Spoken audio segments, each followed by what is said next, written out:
जय हिंद। बनारस शहर के एक शिक्षक जब रिटायर हुए तो उनकी आखिरी तनख्वाह 84,000 रुपए थी। नई पेंशन स्कीम के तहत उनको महज 2100 रुपए बतौर पेंशन मिल रहे हैं। 68 वर्षीय सुरेंद्र कुमार ने कई वर्षों तक मध्य प्रदेश डेयरी विभाग में काम किया और अब वह सेवानिवृत्त हो चुके हैं। उन्हें प्रति माह केवल 2234 रुपए की पेंशन मिलती है। इसके ठीक विपरीत कोई भी व्यक्ति जो मध्य प्रदेश में एक दिन के लिए भी विधायक रहा है तो उसकी पेंशन 20,000 रुपए फिक्स हो जाती है, जिसमें मेडिकल और एडिशनल बेनिफिट अलग हैं। साल 2010 में लालू प्रसाद यादव महिला आरक्षण बिल के विरोध में संसद की कार्यवाही छोड़कर बाहर आ गए थे। तब उन्होंने कहा था कि सांसदों को 1 लाख रुपए पेंशन मिलनी चाहिए, क्योंकि यह बिल पास होने के बाद पुरुषों की नौकरी चली जाएगी। सांसदों और विधायकों के लिए पुरानी पेंशन है, लेकिन सरकारी कर्मचारियों के लिए नहीं। सेवानिवृत्ति के बाद सुनिश्चित आय प्रदान करने वाली पुरानी पेंशन योजना यानी कि ओपीएस और राष्ट्रीय पेंशन योजना यानी कि एनपीएस के बीच भारी असमानता सामने आई है। ग्लोबल पेंशन इंडेक्स में 44 देशों की सूची में भारत का 41वां स्थान है, यानी कि नीचे से तीसरा।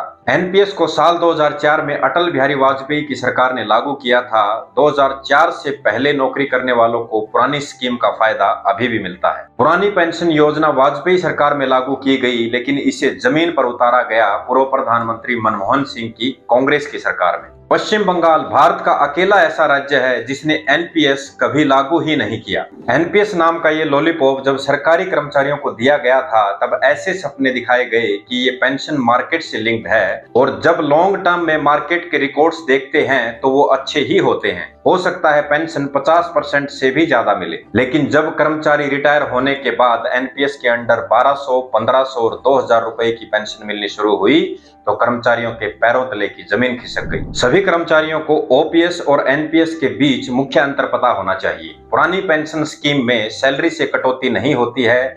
लास्ट सैलरी की बेसिक का 50% जीवन भर आय के रूप में मिलता है। जनरल प्रोविडेंट फंड की सुविधा है। सरकारी खजाने से पेंशन आती है। 6 महीने बाद महंगाई भत्ते में बढ़ोतरी होती है और 10 साल बाद लगने वाला पे कमीशन भी मिलता है। जबकि नई पेंशन स्कीम में एम्प्लॉय की सैलरी से 10% कटौती और सरकार की तरफ से 14% ऐड किया जाता है। पेंशन की रकम तय नहीं होती।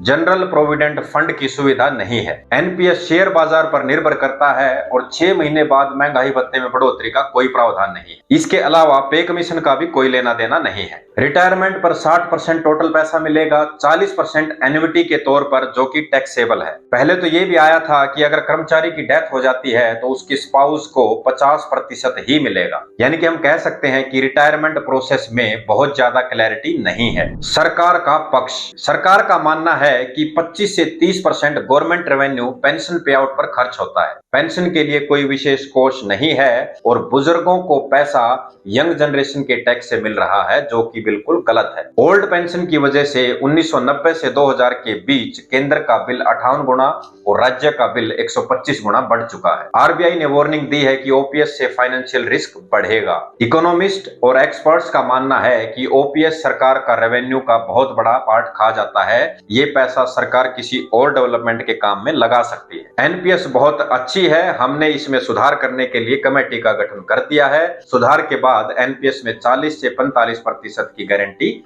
हो जाएगी। कर्मचारियों का पक्ष, कर्मचारियों के अनुसार सरकार जो 25 से 30% रेवेन्यू खर्च की बात कर रही है वो फैक्चुअली इनकरेक्ट है। अगर ओवरऑल देखोगे तो ये 11.8% ही बनता है। सरकार को ओपीएस के लिए विशेष कोष बनाना चाहिए था। किसने मना किया था? सरकार के अनुसार कमेटी बनाई गई है। जो स्कीम 20 साल से लागू है उसके बारे में अभी तक कोई क्लैरिटी नहीं है, तो आगे सब ठीक होगा इसकी क्या गारंटी है? सांसदों को जब अपनी पेंशन या भत्ता बढ़ाना होता है तो किसी भी प्रकार की कोई कमेटी के गठन की जरूरत नहीं होती और वो डायरेक्ट बढ़ जाता है। एनपीएस अगर इतनी ही अच्छी स्कीम है तो सांसद और विधायक भी इसमें कवर होने चाहिए। अमेरिका, फ्रांस, यूके जैसे देश अपनी जीडीपी का 5% से 15% तक का हिस्सा पेंशन फंड में डालते हैं, जबकि भारत महज 2% डालता है। जब हर मामले में भारत विकसित देशों की बराबरी करता है तो पेंशन वाले मुद्दे में भी करना चाहिए। कैग 2018 की रिपोर्ट एनपीएस को लेकर रेड फ्लैग जारी कर चुकी है। कैग के अनुसार एनपीएस मार्केट से लिंक्ड है,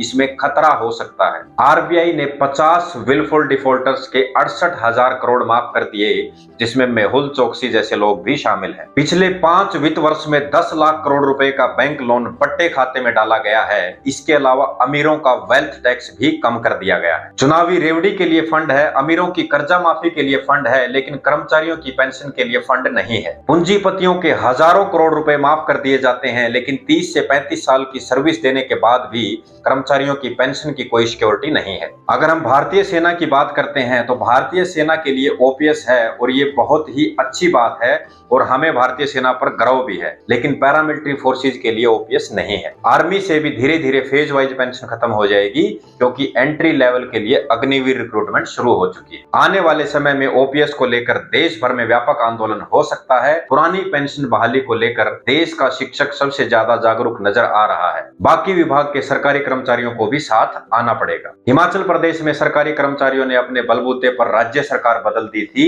और पंजाब, राजस्थान, छत्तीसगढ़ और झारखंड में भी ओपीएस लागू हो चुकी है। जिन 5 स्टेट ने पुरानी पेंशन बहाल की है, उनको केंद्र सरकार ने पीएफआरडीए में लगा लगभग 80,000 करोड़ वापिस करने से मना कर दिया है। यानी कि मोदी सरकार का ओपीएस लागू करने का कोई मूड नहीं है। बीजेपी शासित किसी भी राज्य में अभी तक ओपीएस नहीं इंप्लीमेंट हुई है। उनका मकसद एनपीएस में कुछ बदलाव करके कर्मचारियों को शांत करने का है। आने वाले लोकसभा और विधानसभा चुनाव में ओपीएस मेन मुद्दा रहेगा।